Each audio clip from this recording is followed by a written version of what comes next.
तर मित्रांनो, आपण कालच्या व्हिडिओमध्ये बघितलं होतं की ऊस पिकावर दुसरी आळवणी कोणती करावी.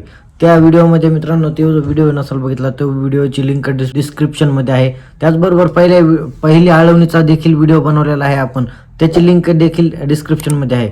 तर मित्रांनो, आजचा व्हिडिओ आहे की तिसरी आळवणी ऊस पिकावर कोणती करायची, ज्यामध्ये मित्रांनो आपल्या जास्तीत जास्त आपल्याला फुटव्यावर आणि जमिनीतील जे बुरशीजन्य रोगाचा प्रादुर्भाव असतो त्यांच्यावर आपल्याला कशा प्रकारे आपण मात करू शकतो, त्याचबरोबर एक समान वाढ कशी होईल आपल्या पिकाची ते देखील आपण या व्हिडिओमध्ये बघणार आहोत. आपल्याला जास्त काही या आळवणीमध्ये खर्च करायचा नाही मित्रांनो.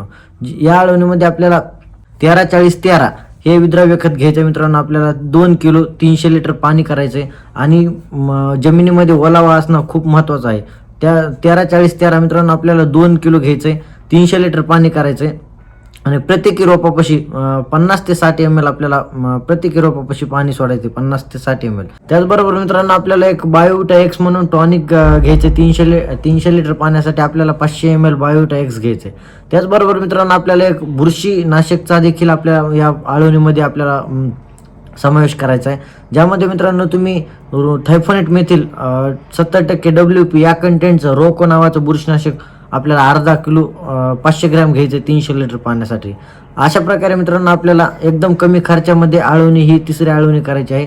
तिसरी आळवणी केल्यानंतर मित्रांनो आपण ऊस पिकावर फवारण्याचे देखील आपण व्हिडिओ बनवणार आहोत. त्याचबरोबर मित्रांनो ऊस पिकाचा आपण संपूर्ण माहिती या चॅनलवर देणार आहोत.